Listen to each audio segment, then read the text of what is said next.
अस्सलाम वालेकुम friend, welcome back to my channel. आज हम करने जा रहे हैं एक्सटेंसो रिबॉन्डिंग।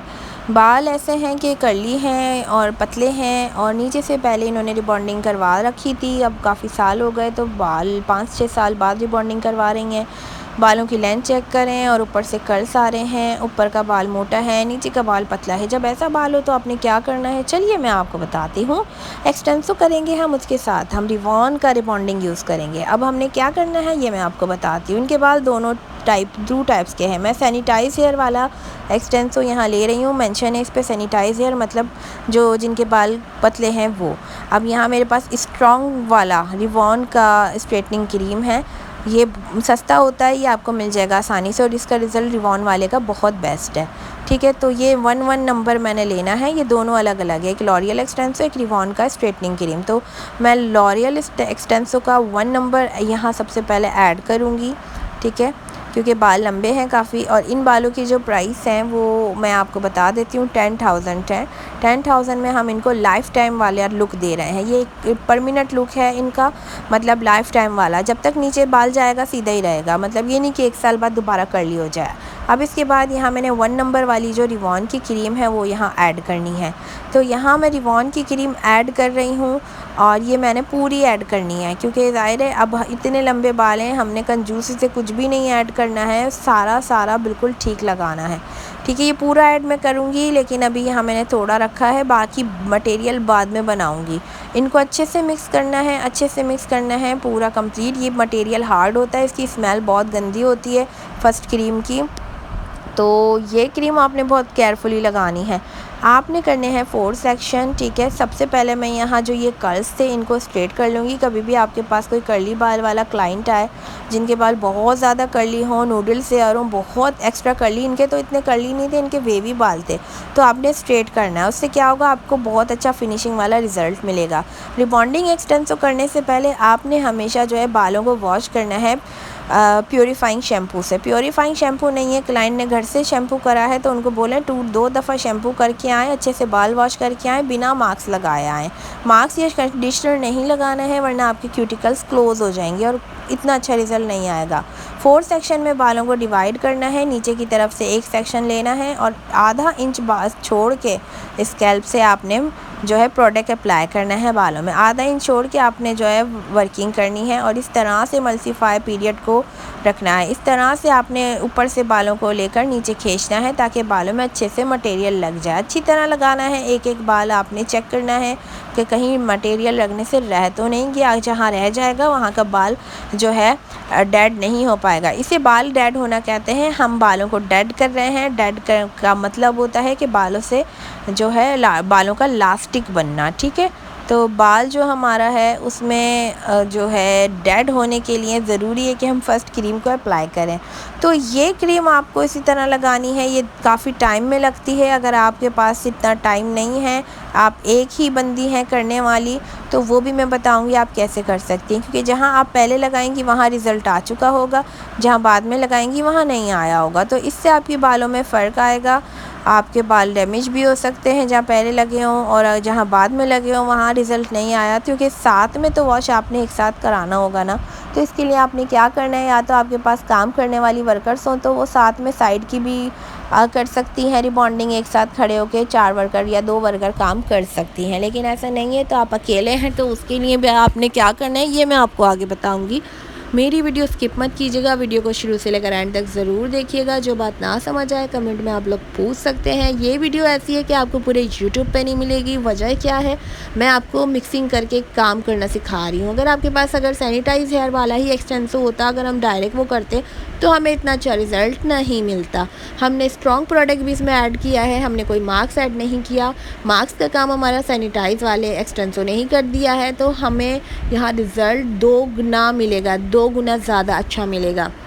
काम इसी तरह करना है हमने, जैसे एप्लीकेशन होती है हर रिबॉन्डिंग की, हर एक्सटेंसो की, इसी तरह एप्लीकेशन करनी है। लेकिन आपने साथ साथ क्या क्या करना है वो बीच में आपको वीडियो में जानने का मौका मिलेगा। और अभी मैं आप लोगों से कह दूं कि अगर अभी तक आपने मेरा चैनल सब्सक्राइब नहीं किया है तो मेरा चैनल ज़रूर सब्सक्राइब कर दें एंड प्रेस कर दें बेल आइकॉन का बटन, जिसकी वजह से आपको मेरी हर न्यू आने वाली वीडियो का नोटिफिकेशन मिल जाएगा।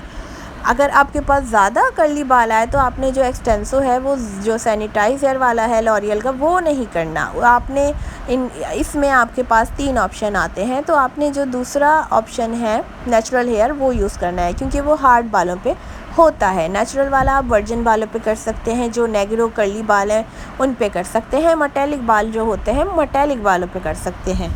अच्छा, इनके बाल भी वर्जन है, कलर नहीं लगाया, लेकिन रिबॉन्डिंग इन्होंने पहले कराया था, तो इनके बाल सैनिटाइज भी थोड़े से हुए और ऊपर के तो वर्जन हो चुके हैं, क्योंकि ऊपर कोई भी काम नहीं हुआ हुआ, नीचे के थोड़े सैनिटाइज हैं तो और पतले भी हैं, तो हमने इसीलिए सैनिटाइज और स्ट्रॉन्ग दोनों यूज़ किया। अगर खाली हम स्ट्रॉन्ग यूज़ करते तो इनके बालों में बाद में हेयर फॉल दिखने को मिलता और बहुत ही जल्दी हमें काम करना पड़ता, क्योंकि स्ट्रॉन्ग प्रोडक्ट को हम बालों में 10 मिनट से या 15 मिनट से ज़्यादा लगा के नहीं छोड़ सकते। जो मटेरियल अभी हमने बनाया है इस मटेरियल को हम बालों में तकरीबन 40 मिनट तक लगा सकते हैं, इसका मसला नहीं है। तो हमने इसी तरह काम करना है और कंघा लाजमी करना है इसमें, ताकि कंघा करने से आपका बाल नीचे की तरफ स्ट्रेट हो जाए। तो इसी तरीके से आपने वर्क करना है और इसमें ज़रूरी नहीं है कि आपने बालों को सीधा रखना है, गर्दन मूव नहीं करनी, ऐसा कुछ नहीं होता।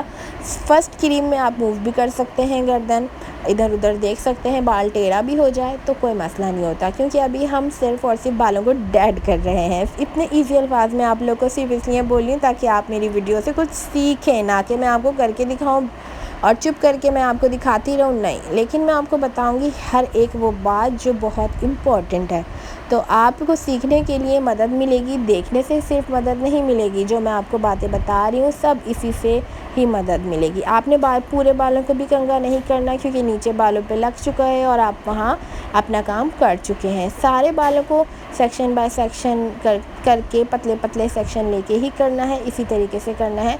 ना ज़्यादा मोटे सेक्शन लेंगे, जल्दबाजी करेंगे तो उसमें ये होगा अंदर की तरफ जो है क्रीम रह जाएगी और ऊपर बालों में क्रीम लग जाएगी।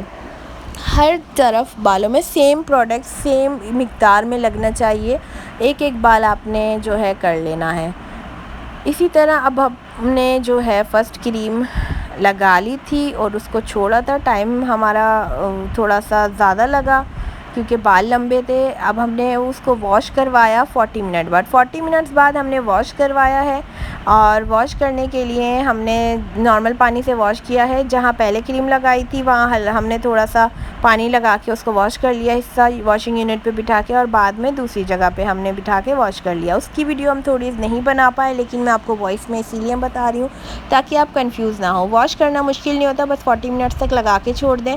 और जहाँ लास्ट में आपने किया हो उस बाल को खींच के देख सकते हैं। अगर आपकी जो है इलास्टिसिटी बालों की ख़त्म हो जाए, बाल आपका खिंचता चला जाए, तो समझे आपका रिबॉन्डिंग का काम रिबॉन्डिंग ने फर्स्ट क्रीम ने बालों को डेड कर दिया है। पतले पतले सेक्शन लेके आपने स्ट्रेट करना है, लेकिन स्ट्रेट करने से पहले आपने 100% कोल्ड ड्रायर से बालों को सुखाना है। कोल्ड ड्रायर से आपने बालों को 100% सुखाना है, उससे पहले स्ट्रेट नहीं करना, वरना आपका बाल जलेगा, धुआं निकलेगा। बालों को वॉश भी आपने अच्छी तरह करवाना था और उसमें से भी ये कि बालों में से अच्छे से क्रीम का निकलना लाजमी है फर्स्ट क्रीम का। और यहाँ स्ट्रेटनर मैं रेमेंटन का यूज़ कर रही हूँ, बेस्ट स्ट्रेटनर होते हैं और ये भी आपको मिल जाएंगे होलसेल प्राइस में। अगर आप चाहें तो नंबर जो दिया है वहाँ से आप जो है कांटेक्ट कर सकते हैं, स्ट्रेटनर ले सकते हैं। आप हमारा नाम बताकर भी डिस्काउंट हासिल कर सकते हैं। नाज़ोस ब्यूटी सैलून का आप नाम बता के भी कि हम वीडियो से आए हैं तो आपको डिस्काउंट भी मिल जाएगा।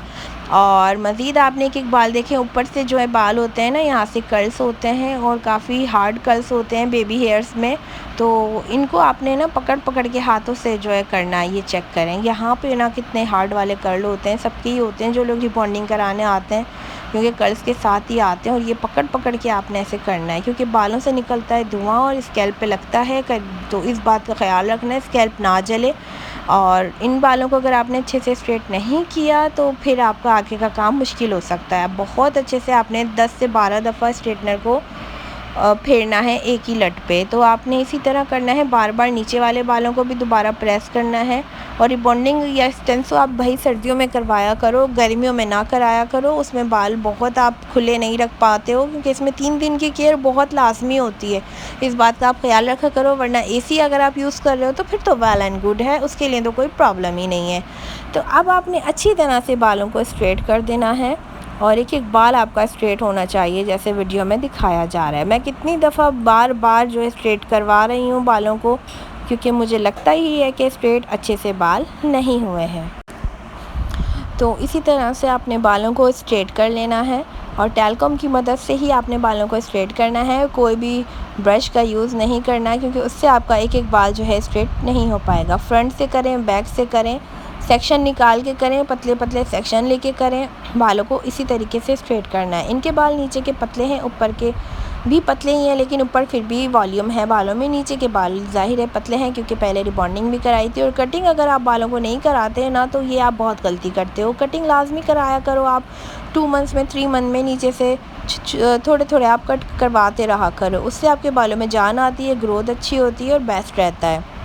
और ऊपर के बाल इस तरह करने हैं ताकि एक बाउंस आ जाए बालों में, वॉल्यूम आ जाए, वॉल्यूमाइज हो जाए बाल, और बिल्कुल पतले पतले लेकर आपने बालों को स्ट्रेट करके फिर ये देखेंगे कितना अच्छा बाउंस आया है। और जब हम इसको फिक्स करेंगे, फिक्सिंग बाम लगाएंगे इसके ऊपर, तो बहुत अच्छा इनके बिल्कुल चपटे हुए फ्लैट लुक नहीं देंगे बाल, अच्छा लुक देंगे। तो इस तरीके से ये आपने बालों में करना है। और एक हल्के से ब्राउन टिंट में भी बाल आ जाते हैं रिबॉन्डिंग या एक्सटेंसिव करने के बाद, और बहुत अच्छा लगता है। तो इसी तरीके से आपने स्ट्रेट करना है। जो बात समझ नहीं आया आप मुझसे पूछ सकते हैं। और दोबारा कहूँगी कि आपने अगर मेरा चैनल सब्सक्राइब नहीं किया है तो अभी जल्दी से मेरा चैनल सब्सक्राइब कर दें। ये आपकी तरफ से प्यार होता है, हमारे लिए इनाम होता है कि हम आपके लिए वीडियो बनाते हैं, और आप जो है हमारी वीडियो देखते हैं और सब्सक्राइब करके इस बात का सबूत देते हैं कि हाँ आप हमारे साथ हैं, हमें वॉच कर रहे हैं, और फिर हमें अच्छा लगता है कि हम आपके लिए और वीडियो बनाएं। और मेरे 1000 सब्सक्राइबर, क्या आप लोगों ने मेरे 1500 से भी ज़्यादा सब्सक्राइबर पूरे करवा दिए, इसके लिए बहुत बहुत शुक्रिया। आप लोगों को मैं बहुत दुआएं देती हूँ। जो मेरे अच्छे वाले सब्सक्राइबर हैं, मुझे वॉच करते हैं, और आप लोगों को मैं दुआओं में याद रखती हूँ। नाम तो मैं सबकी नहीं जानती, लेकिन मैं अपने सब्सक्राइबर को हर चीज़ में याद रखती हूँ कि अल्लाह उनकी तमाम ज़रूरियात की चीज़ें पूरी करे, उनकी तमाम ख्वाहिशात पूरी करे, उनकी जायज़ ज़रूरियात पूरी करे, और जो वो चाहते हैं ज़िंदगी में हासिल करना, उनको वो सारे मुकाम अता करे, आमीन। तो अब हम काम की तरफ चलते हैं। इस तरह आपने बालों को देखें, 1 घंटा तो लगता ही है स्ट्रेट करने में। पूरे स्ट्रेट जब तक आपके बाल अच्छे से स्ट्रेट नहीं होते, जब तक आपने आगे का काम नहीं करना है। पूरे अच्छे से बाल स्ट्रेट होने चाहिए। मैं कितनी मेहनत से स्ट्रेट कर रही हूँ। आपने जल्दबाजी या काहिली नहीं करनी है, आपने बहुत अच्छे से वर्क करना है। ये देखें अब जाके ये स्ट्रेट हुए हैं, क्योंकि ये वो वाले बाल हो जाते हैं, हम जब फर्स्ट क्रीम लगा के छोड़ते हैं तो इनको मुश्किल होता है स्ट्रेट करना, क्योंकि इनमें हमारी फर्स्ट क्रीम पहले से लगी होती है। अब हम पीछे के बालों की तरफ आ गए हैं, तो अब ये वाले जो है हम स्ट्रेट करेंगे। अब हमने इसी तरह से इनको भी स्ट्रेट करना है।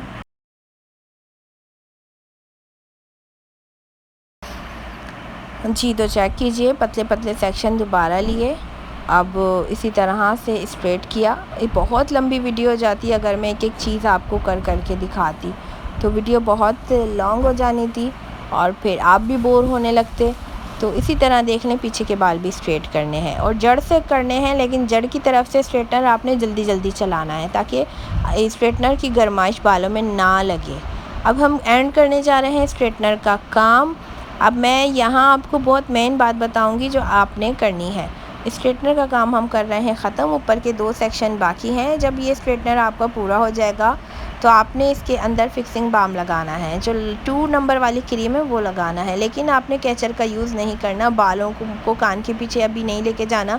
यहाँ अगर बल आ गया ना किसी भी बाल में, आपने टाइट पकड़ लिया, गीले हाथ से बाल पकड़ लिए, तो वो बाल आपका स्ट्रेटनर जाम ने किया था ना, वो स्ट्रेटनिंग से हट जाना है। वहाँ बल आ जाएगा, वो टेढ़ा हो जाएगा, या फिर वो सीधा जो हमने किए हैं अभी बाल, वो ख़त्म हो जाएंगे, वापस वैसे हो जाएंगे। फिर हम फिक्सिंग बाम लगाएंगे तो वो वैसे ही फिक्स हो जाएंगे। तो बस इस बात का आपने ख्याल रखना है। जी, अब हमारा स्ट्रेटनिंग का काम हो गया कंप्लीट। अब हम एक बार फिर से दोबारा से बालों को स्ट्रेट करेंगे। एक बार फिर से स्ट्रेटनिंग का रिज़ल्ट हम दोबारा से देंगे बालों में, ताकि और अच्छे से हो जाए। अब इसके साथ हम न्यूट्रलाइजिंग 2 नंबर की क्रीम ले रहे हैं, जो एक्सटेंसो के साथ दूसरे नंबर की क्रीम थी। इसकी मिकदार भी उतनी रखनी है, लेकिन थोड़ी ये पतली होती है तो इसकी मिकदार कम होगी, क्योंकि थोड़ी सी कम होगी, ज़्यादा नहीं, क्योंकि वो थोड़ी थिक होती है, ये पतली होती है, तो पतली चीज़ें आराम से बालों में लग जाती हैं। इसी तरह रिवॉन वाली जो रिबॉन्डिंग क्रीम स्ट्रेटनिंग क्रीम थी, वो 2 नंबर वाली क्रीम हम लेंगे। दोनों की 2 नंबर हमने क्रीम ली। इनको न्यूट्रलाइज़र कहते हैं, फिक्सिंग बाम कहते हैं, इनका नाम ये होता है। किसी कंपनी की अलग होती है, किसी कंपनी की अलग होती है, लेकिन इसकी स्मेल बिल्कुल हार्ड नहीं है, नॉर्मल स्मेल है। बेसिकली हमने दोनों जो रिवॉन की ट्यूब थी ना पूरी ली थी, क्योंकि बाद में भी हमने थोड़ा मटेरियल बनाया था, ये ख़त्म हो गया था। वीडियो में नहीं दिखाया, लेकिन आप जो है अंदाज़े से बनाएं, अंदाज़े से लें। हर किसी के बाल अलग होते हैं ना, तो आपने अपना अंदाज़ा रखना है। अब इस तरह दोनों की मिकदार सेम होनी चाहिए। तो अब हमने इसको लगाना है। ये क्रीम हार्ड नहीं होती, आप स्कैल्प से लगाएं, जड़ से लगाएं, आधा इंच छोड़ के ना लगाएं, कुछ भी नहीं होता, ठीक है। पहली वाली क्रीम हमने आधा इंच छोड़ के स्कैल्प से लगाई थी, लेकिन ये हम नहीं छोड़ेंगे, ये हम डायरेक्टली स्कैल्प से लगा लेंगे, आराम से लग जाएगी। और ये पानी की तरह थोड़ी सी हो जाती है, वो तो क्रीमी होती है, ये क्रीमी नहीं होती है, ये लिक्विड ही होती है थोड़ी सी ना, तो ये गायब होती है। वो गायब नहीं होती, वो बालों में नज़र आ रही होती है वाइट। ये लगाने के बाद ना आराम से गायब होने लगती है, और बालों को ये कड़क कर देती है, हार्ड कर देती है, क्योंकि फिक्सिंग बाम है बेसिकली। अब हमने देखें कैचर की मदद से जो है बाल नहीं सेक्शन निकाल के, आपने पता चला कैचर लगा दिए ना बालों में, तो कैचर का निशान आ जाएगा, बालों में बम फट जाएगा जब आप वॉश करवाएंगे। तो इस तरह आपने हल्के हाथ की मदद से बालों को फूलों की तरह पकड़ना है, और अच्छे से इस तरह से जैसे मैं लगा रही हूँ लगाना है। कोई सेक्शन, कोई कुछ नहीं करने। अगर हाथ से पकड़ना है तो 4 लड़कियों को खड़ा करें, 2 इधर या एक इधर, तो उस हिसाब से सेक्शन हाथों में वो पकड़ें, हाथों में पकड़ना है, कैचर नहीं लगाना है, और सबको देखें मिलाना है। अच्छा, इसमें गर्दन नहीं घुमानी है आपने, बिल्कुल सीधा बाल रखना है, और जो बाल टेढ़ा हो उसको भी सेट करना है। गर्दन बिल्कुल नहीं घुमानी, वहाँ जहाँ से घूमी वहाँ से बाल टेढ़ा हुआ आपका। बस ये आप ये याद रखें। आप ये बहुत मेहनत से पैसे दे के करवाते हैं ना, तो आप लोग इस बात की केयर करा करें, ताकि सामने वाला भी आपका अच्छा काम करके दे, उस रिज़ल्ट अच्छा आए। आपने बहुत अच्छे से काम करना है। तो अब ये पूरे बालों में हम इसी तरीके से अप्लाई करेंगे। अब सारे बालों में इस तरह 1 बाय 1 सेक्शन, इसमें आप मोटे सेक्शन भी ले सकते हैं, ज़रूरी नहीं पतले सेक्शन ही लें। मोटे सेक्शन पे भी आप अगर काम करेंगे ना, इसमें क्रीम लगाएंगे तो आराम से लग जानी है। आप चेक करें बालों में शाइन कितनी आ रही है। जितना अच्छा आपका सेरेमिक स्ट्रेटनर होगा ना, उतनी अच्छी बालों में शाइन आएगी। और रेमेंटन के स्ट्रेटनर अगर आप यूज़ करते हैं तो बालों में बहुत शाइन आएगी। अब फाइनल रिज़ल्ट ये देखें, इस तरह से आपने बालों को प्रेस कर दिया, क्रीम लगा दी, और ये चेक करें कि आपने लास्ट क्रीम लगा के छोड़ी कान के पास से इधर उधर से, और इस तरह से प्रेस कर दिए। अभी ये जो क्रीम नज़र आ रही है ना, ये थोड़ी देर में ये भी गायब हो जाएगी। अच्छा, जो लॉरियल का एक्सटेंसर है उस पर मेंशन है कि आपने 10 मिनट प्रोडक्ट रखना है, बालों में से ज़्यादा नहीं रखना, वरना आपके बालों में जो है ना लास्टिक बन जाती है। तो इस बात को ख़याल रखना है आपने, इससे ज़्यादा आपने जो है बालों को नहीं रखना है, बस 10 मिनट रखना है। तो 10 नहीं, हमने 15 मिनट रखा, क्योंकि हमने 2 प्रोडक्ट यूज़ किए थे, तो हमने सिर्फ 15 मिनट बालों में रखा है। पूरा कंप्लीट होने के बाद टाइम स्टार्ट होगा आपका, जब आप वर्किंग एप्लीकेशन कर देंगे तो कंप्लीट होने के बाद टाइम स्टार्ट होगा। 15 मिनट हमने रखा है, और 15 मिनट के बाद वॉश करवाए हैं बाल। अब आप बालों का रिज़ल्ट चेक करें। बालों का रिज़ल्ट वॉश कराने के बाद ये कितना प्यारा आया है, wow, just looking up, wow, कितने प्यारे मखमली बाल, वेलवेटी बाल हो गए, बड़े प्यारे, शाइन भी कर रहे हैं। और शाइन देखें आपकी जब भी आती है, जब मेरी दी हुई टेक्निक्स आप फॉलो करेंगे। हमने बाद में स्ट्रेट नहीं किया है, हमने सिर्फ ड्रायर किया है, और वो भी नॉर्मल। और रिज़ल्ट चेक करें। अपना ख्याल रखिएगा, दुआ में याद कर लिएगा। अल्लाह।